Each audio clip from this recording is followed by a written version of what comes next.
Good morning. Ngasigi card ki message happening in minutes ko. Ngasigi oina kari guidance lake habito. Ado ngasi Saturday dina akoina setkadaba color su mayamna henna khangbiramani ko regular oina yengba ngagi de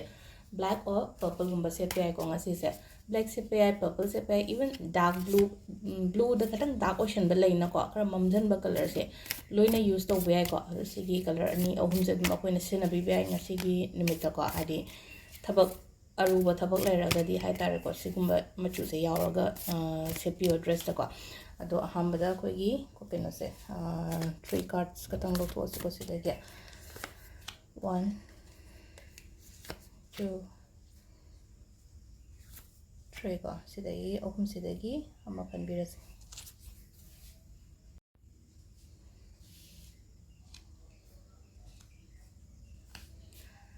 Silere ko koi card hum se ko ahambagi card se ko hadi sida hai se koi gi aina akhangba ahiba mayam se ko hadi mingonda share to tho hai ko hadi akhangba ahiba har suppose oza ne har oza wera gadi shatra da ta ina mana khangi ba haiba mayam do hadi adumaina hai tar ko mingonda advice pibi ba hadi mi gi damak ta help to bi ba copy ba hai tar ko adumaina sum ngasi gi oina hai tar ko aina akhangba ma lera gadi ngasai mingonda hadi mongonda guidance kumba pibi ba do adumaina hai tar ko ani shuba sina mula ani shuba sina mu hadi mi ama la aga nongonda mating gumba pangba natraga akogi sum kuina unadaba maru kumba amu halakpa gumba adumaina sign tar ko om subagi sina amu kaino hai ka da akogi khallaga di mayam le ko wakhanse tauge pangthoke haina khallaga do hojik pawo pangthokna leiriba thabak to pangthokpiba matam yaure ko haide hajiki thabak se paikhat lo lokhat lo haibane basida haise ko aina khallaga leirise nahangai lokhat lamdraga su ko adu sida leire khoi card ki guidance na timing hapetang yeminarase ko timing se ayuki pung taruka minute kundagina nipan phagoma leire adui matungda amuk 13 ga minute kunmathoi dagina pung mariga kara sangi ko matamde 13 ga minute kunmathoi dena mariga minute kunmathoi bawm leire adagi taruka minute ama dagina 3 ga minute kunmathoi bawm leire adagi mari nipan ga minute nipumathoi nungdangi ni ko sina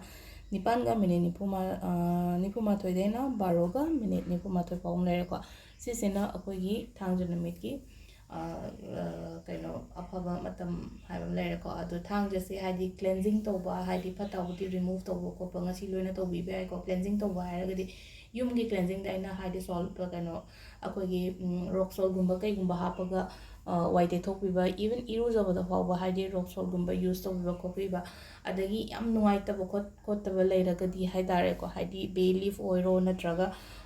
paper amada hadi aigi nuai taba mamdo loina ithoga burn tokthopogumba ado ngasai sida nang hadi ko negativity release hon bagi bagi hadi scripting gi part se amubana tawgodamni ko sida nang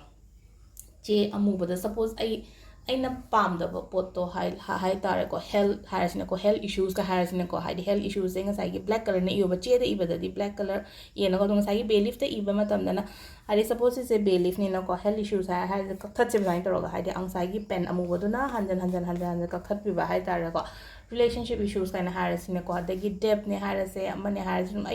aina pamdaba aina hojik ai life ta oihningdaba pot mayamdo adumaina sise ithoga kaino tawba ko hadi